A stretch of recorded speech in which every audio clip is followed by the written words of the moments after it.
প্রিয় শিক্ষার্থীবৃন্দ, সম্মানিত শ্রোতামণ্ডলী, আসসালামু আলাইকুম। সপ্তম শ্রেণীর শিল্প ও সংস্কৃতি বিষয়ে আপনাদের স্বাগত। আপনারা যারা চ্যানেলে নতুন, এই চ্যানেলে প্লে লিস্টে দ্বিতীয় থেকে নবম শ্রেণীর বিভিন্ন ক্লাসগুলো সাজানো রয়েছে, প্রয়োজনে সেগুলো দেখে নিতে পারেন। চিত্রলেখা নকশা সম্পর্কে আগের পাঠগুলোতে আমরা জেনেছি, সাথে সাথে কিছুটা অনুশীলনও করেছি। এই পাঠে আমরা গল্পের বিষয়কে ভেবে তার সাথে মিলিয়ে ছবি আঁকব। স্বাধীনভাবে মনের ভাবকে প্রকাশ করব ছবি আঁকার মধ্য দিয়ে। তাই তো এই পাঠের নাম চিত্রলেখা। এই পাঠে যে গল্পটি আমরা পড়ব তার নাম আমি। গল্পটি লিখেছেন লীলা মজুমদার। গল্পটি কিন্তু খুব মনোযোগ দিয়ে পড়তে হবে। এই গল্পটি দিয়ে কিছু কাজ করতে হবে যা গল্পে শেষে দেওয়া আছে। আমি লীলা মজুমদার।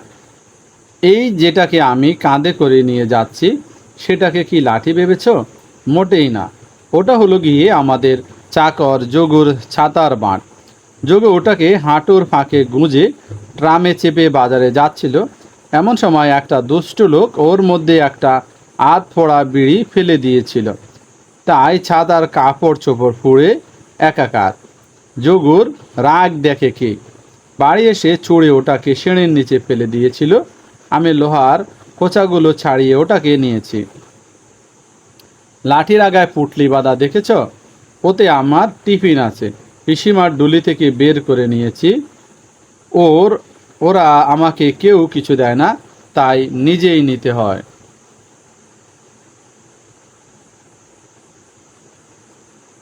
আমার সঙ্গে কালো মতন একটা কি যাচ্ছে দেখেছ? ওটা ছোট কাকুর কুকুর ফুকি। কোনো কিছু আমার নয়, খালি প্যান্টটা আর শার্টটা। জুতোটাও গন্টোর। ওকে না বলে নিয়েছি। কোথায় যাচ্ছি জানো? রামধনুর খোঁজে। কেন জানো? রামধনুর গোড়ার খুঁটিতে একটা গড়া সোনা পোতা থাকে নাকি, তাই। সোনা দিয়ে কি করব জানো? এক শিংওয়ালা একটা ঘোড়া কিনবো। কেন কিনবো বলবো? ওতে চেপে দিদিমার কাছে ফিরে যাব বলে। দিদিমার কাছে কেন যাব জানতে চাও? দিদিমা আমাকে দারুণ ভালোবাসে, তাই আমার জন্য নারকেল নাড়ু বানায়, ঘুড়ি কেনে, আপেল কেনে, রাত জাগতে দেয়, পড়তে বলে না, কেউ বকলে রাগ করে, কেউ নালিশ করলে বুকে টেনে নেয়, ডোল পিটিয়ে ঘুম ভাঙালে হাসে, পড়ে গিয়ে সারা গায়ে কাদা লাগালে কোলে নেয়। আমি খুব খারাপ ছেলে, তা জানো? মা বাবা, ছোটকা, পিসিমা, বড়দি, মেজদি সবাই বলেছে আমার মতো খারাপ ছিল ওরা কোথাও দেখেনি। আমি খুব ঘুম থেকে উঠতে চাই না, দাঁত মাজি না, পড়তে চাই না, খাতা পেন্সিল খুঁজে পাই না, ভুঁই ছিঁড়ি, স্নান করতে দেরি করি, মুখোমুখি উত্তর দিই, বড়দের কথার অবদ্ধ হই। আমার মতো দুষ্টু ছেলে আর হয় না। জানো, আমি না বলে সর্দির লজেন্স সব খেয়ে ফেলেছিলাম, একটাও রাখেনি। জানো, আমি ভালো করে ভাত খাই না, ফেলে ছড়াই, রাগ মাগ করি, খালি খালি কাঁচা আম খেতে চাই, বাতাসে খেতে চাই। আমি দিদিমার কাছে চলে যাচ্ছি। দিদিমা আমাকে ঝকঝকে মাজার কাঁসার গ্লাসে করে জল খেতে দেয় আর হাতে একটা লালচে বাতাসা দেয়। আমি জলের মধ্যে বাতাসাটাকে যেই পেলি, বাতাসাটাও অমনি জল টুস টুস হয়ে ডুবে যায়। তখনই চোঁচো করে জলটা খেয়ে ফেলতে হয়, নইলে গুঁড়ো হয়ে যায়। আমার দিদিমা দুপুরবেলায় কেষ্টাচূড়া গাছের নিচে মাদুর পেতে বালিশ নিয়ে আমার পাশে শুয়ে আমাকে গল্প বলে, সব সত্যি গল্প। দিদিমা আর বাবার কাকারা কেমনে গোড়ায় নদীতে কুমির দেখেছিল, তাদের বুড়ি জেঠিমাকে বাসিয়ে বাসিয়ে নিয়ে যাচ্ছিল, আর যেই না মাঝিরা নৌকা করে গিয়ে কুমিরের মাথায় দড়ি বা দাঁড়ের বাড়ি মেরেছে, অমনি বুড়িকে ছেড়ে দিয়েছে, আর ওরাও নৌকাতে তুলে নিয়েছে। আর বুড়ি কেঁদে কেঁদে বলছে, বাঁচালি বাপ, বেঁচে থাক বাপ, আমার আমসত্ত্ব শুকোয়নি, আর আমাকে কিনা কুমিরে নিল। আমার দিদিমা এইসব গল্প বলে আর ছোট্ট কাগজের ঠোঙ্গা থেকে আমার জন্য আমসত্ত্ব বের করে দেয়। আমি ছেটে ছেটে খাই আর দিদিমার আঁচল দিয়ে আমার মুখ মুছিয়ে নেই। ওরা বলে বাবা কাকারা যখন কাটোয়া গেছিল আর আমি দিদিমার কাছে 2 মাস ছিলাম, দিদিমা তখন আমার মাথাটা চিবিয়ে খেয়েছে। আমার বাবা মা এই রকম বলে। একদিন কিন্তু সত্যি সত্যি দিদিমা আর আমি মটকা চিবিয়ে খেয়েছিলাম। আমাদের বাঁধের ধারে গেছিলাম, ফেরবার সময় আর হাঁটতে পারি না। শেষটা একটা আলোর উপর বসলো দুজনায়। দিদিমা আমার পায়ের গুলি ধরে নেড়ে দিল। অমনি আমার সব জ্বালা যন্ত্রণা জড়িয়ে গেল। তারপর সেখান থেকে মটকাওয়ালা যাচ্ছিল। দিদিমা মটকা কিনে বলল, কাল বাড়ি থেকে পয়সা নিয়ে যা। মটকাওয়ালাকে চেনে আমার দিদিমা। তারপর আমরা মটকা চিবোতে চিবোতে বাড়ি চলে এলো। এসে লুচি খেলো। দিদিমা আমার জন্য রোজ রাত্রে লুচি করে দিত। বলতো, মাকে যেন আবার বলিস নে, সে হয়তো রোজ লুচি খেলে রাগ করবে।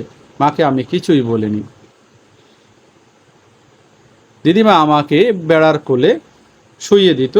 খুশি আবার বালিশে মাথা রেখে আমার পাশে রোজ ঘুমাতো। আর আজ দেখো না, পুষিকে আমার থালার কোনায় একটু খেতে দিয়েছিলাম বলে সে কি বকাবকি। তাই আমি আর এখানে থাকবো না। রামধনুর খোঁজে তার খুঁটির গোড়া থেকে সোনার গোড়া বের করে তাই দিয়ে এক শিংওয়ালা ঘোড়া কিনে তাতে চেপে দিদিমার কাছে গিয়ে হাজির হব। ভীষণ আশ্চর্য হয়ে যাবে না দিদিমা? আমি জানি ওসব ঘোড়া টোড়ার গল্প, এক শিংওয়ালা গল্প, ঘোড়ার গল্প দিদিমা সব বানিয়ে বলে। তাই সত্যি করে যখন এক শিংওয়ালা ঘোড়া চেপে হাজির হব, কেমনে চমকে যাবে না দিদিমা? এই গল্পটি পড়ে কেমন লাগলো? গল্পটি নিয়ে কি কোনো প্রশ্ন তৈরি হয়েছে?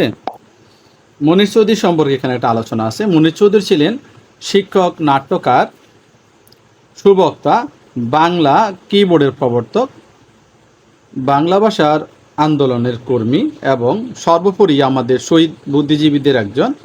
ভাষা আন্দোলনে অংশগ্রহণের জন্য তিনি 1952 সালে কারাবরণ করেন। জেলে থাকাকালীন তিনি অধ্যবসায়ের সাথে বাংলা ভাষা ও সাহিত্য অধ্যয়ন করেন। জেলের ভেতর থেকে বাংলায় MA পাস পরীক্ষা অংশ নেন এবং প্রথম শ্রেণীতে প্রথম হন। তিনি হার্ভার্ড বিশ্ববিদ্যালয় থেকে ভাষা বিজ্ঞানে আরেকটি স্নাতকোত্তর ডিগ্রি অর্জন করেন। কারাবাসের সময় তিনি বাংলার বিখ্যাত প্রতীকী নাটক কবর রচনা করেন এবং নাটকটিতে জেলখানাতে মঞ্চস্থ হয়। তিনি পাকিস্তানি শাসকদের সব ধরনের সাংস্কৃতিক দমন পীড়নের বিরুদ্ধে লড়াই করেছিলেন। তার রচিত উল্লেখযোগ্য নাটক হল রক্তাক্ত প্রান্ত, চিঠি, দণ্ডকারণ্য, মানুষ, নষ্ট ছেলে, রাজার জন্মদিন, পলাশী ব্যারাক ও অন্যান্য। তিনি বাংলা একাডেমি পুরস্কার পান। নাটক ছাড়াও তিনি ছোট গল্প, প্রবন্ধ। 52 মহিন একাডেমির চ্যানেলের ক্লাসগুলো দেখার জন্য প্রথমে ইউটিউবটা আমরা ট্যাপ করব। এরপর সার্চ বাটন আমরা ক্লিক করব। সেখানে আমরা টাইপ করব 52 মহিন। সার্চ করার সাথে চ্যানেলে লগো চলে আসবে। এরপর এই লেখার উপরে আমরা একটা ক্লিক করব। এরপর এখানে আসে শর্ট লিভ প্লেলিস্ট। আমরা এখান থেকে প্লেলিস্টটা আমরা ক্লিক করব। প্লেলিস্ট ক্লিক করার সাথে সাথে আমাদের যে ক্লাসগুলো এখানে চলে আসবে। সপ্তম শ্রেণী ডিজিটাল, নবম শ্রেণী ডিজিটাল, বাংলা, পঞ্চম শ্রেণী ইসলাম, গণিত, বিজ্ঞান, তৃতীয় শ্রেণীর, সপ্তম শ্রেণীর, এই যে ক্লাসগুলো আছে, এই ক্লাসগুলো যার যে ক্লাসগুলো পছন্দ সেই ক্লাসগুলোর উপরে আমরা কি করব, ট্যাপ করব। ধরো এখানে নবম শ্রেণীর বাংলা দেখব, তাহলে বাংলার ক্লাসগুলো আমরা পর্যায়ক্রমে সাজিয়ে সেই ক্লাসগুলো সংগ্রহ করে নিতে পারবো। ধন্যবাদ সবাইকে। আসসালামু আলাইকুম। আরও অনেক কিছু লিখেছেন। চিত্রলেখা সম্পর্কে লিখি। স্বাধীনভাবে মনের ভাবকে ছবি আঁকার মাধ্যমে প্রকাশ করাই হলো চিত্রলেখা। চিত্রলেখা কথাটির অর্থ হলো ছবির মতো সুন্দর কোনো নকশা। উক্ত আমি গল্পে লীলা মজুমদারের ছোটবেলার ছবি দারুণভাবে তুলে ধরা হয়েছে। সেখানে 8টি ছবি আঁকা হয়েছে, যেই ছবিগুলো পুরো দৃশ্যের বিস্তারিত বর্ণনা ফুটে উঠেছে। প্রথম ছবিতে লাঠির মধ্যে বেঁধে রাখা পুঁটলি, খাবার বিদ্যমান। দ্বিতীয় ছবিতে রামধনুর ছবি, রংধনুর নিচে সোনার গড়াতে মোহর আছে। এই ছবিগুলো পর্যবেক্ষণ করে আমরা একটা সুখী ভাবনা পেয়ে থাকি। চতুর্থ ছবিতে দিদিমা আমসত্ত্ব বের করে দিচ্ছে একটি ছেলেকে। সপ্তম দৃশ্যে দেখা যায় খোকা একটি বিড়াল ছানাকে বুকে নিয়ে জড়িয়ে ঘুমাতে দেখে তার মায়ের বকা শুনেছে। খোকা দিদিমার কাছে যেতে চায়, কারণ দিদিমা আদর করে। ভালোবাসার নাম দিদিমা। ধন্যবাদ সবাইকে। আসসালামু আলাইকুম।